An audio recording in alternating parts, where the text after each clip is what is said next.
Saint-Martin, c'est une île paradisiaque du bout du monde, à la frontière entre la mer des Caraïbes et l'océan Atlantique, entre les îles Vierges et la Guadeloupe, quelques 90 km² de terre aux richesses historiques, culturelles et naturelles.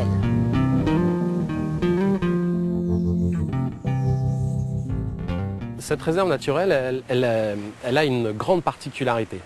C'est un ensemble cohérent au niveau marin qui correspond en gros, qui est localisé sur la partie nord-est de Saint-Martin. On a 2900 hectares de superficie marine. La réserve naturelle de Saint-Martin a été créée en 1999. Elle regroupe deux autres écosystèmes bien différents, la mangrove et les herbiers marins. Au total, 370 hectares à terre. Résultat, une flore et une faune luxuriantes. Mais le parc marin de la réserve ne fait pas exception. Il est situé sur un plateau peu profond et s'étale vers Anguilla et Saint-Barthélemy. Il faut savoir que la France, avec l'outre-mer, c'est la deuxième puissance maritime mondiale. Voilà. Elle a donc une responsabilité et une importance toute particulière dans la protection d'espaces et d'espèces qui sont malheureusement aujourd'hui, pour les espèces en voie d'extinction et pour les espaces, certains sont énormément dégradés.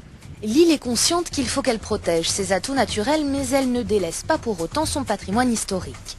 La plantation de café du Mont Vernon permet aux visiteurs de découvrir un aspect méconnu de Saint-Martin. À la fin du XVIIIe siècle, on comptait en effet plus de 50 plantations de café sur l'île. L'idée de ce lieu est de faire redécouvrir ou découvrir à nos visiteurs toute l'histoire des Caraïbes et bien sûr de Saint-Martin au travers des différentes productions que l'île a connues au cours du temps. Donc on aborde tous les thèmes, toutes les productions. On parle du café, du coton, de la canne à sucre, du rhum, de l'indigo, du sel, de la banane, du tabac. Si l'île de Saint-Martin se respire et se goûte, elle se laisse également admirer. Moins fréquenté que la baie de Marigot plus au sud, le village de Grand-Case offre une escale idéale pour qui veut découvrir un village typique des Antilles. Là, se mélangent les cases créoles colorées et les maisons à l'architecture coloniale.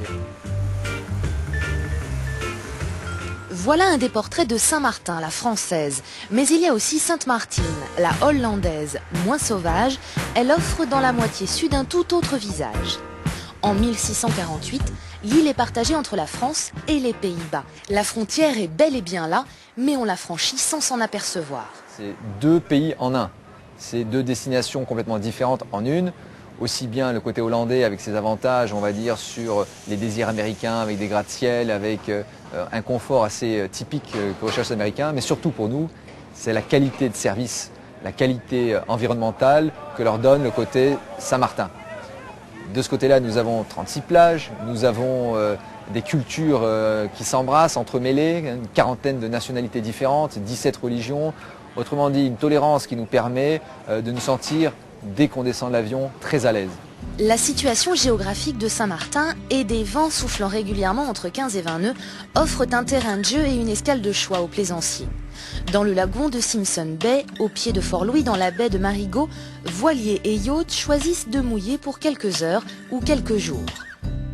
Un des avantages de notre zone de navigation, c'est qu'elle est peu connue et qu'on peut encore être seul au mouillage, ce qui n'est pas le cas par exemple aux îles Vierges américaines où il y a systématiquement 100, 200, 300 bateaux au mouillage. Donc notre zone bénéficie aujourd'hui de ce quelque part manque de publicité, alors qu'elle est vraiment merveilleuse à découvrir, surtout dans ses spécificités de ces trois îles complètement différentes. On va dire Saint-Martin, la joyeuse, Saint-Barth, la très chic, et Anguille, la sauvage. Vivre en bonne intelligence avec son environnement, c'est aussi un des credos de l'île de Saint-Martin. Pour permettre à chaque plaisancier d'admirer le paysage, la réserve naturelle a mis en place de nombreuses actions, comme la création de ces mouillages fixes. Nous avons aménagé des bouées de mouillage, notamment pour que les fonds marins ne soient pas dégradés par les ancres des bateaux. Et tout l'intérêt en fait de ce site, c'est de montrer à Saint-Martin, aux activités commerciales de Saint-Martin, qu'on peut effectivement faire du tourisme, mais de manière intelligente. Faire du tourisme, oui, mais en respectant l'environnement et en respectant également l'outil de travail. Réussir à vivre ensemble sur un territoire préservé est un enjeu de taille. Mais c'est cet équilibre entre tourisme et richesse naturelle qui fait de Saint-Martin un des joyaux les plus authentiques des Caraïbes.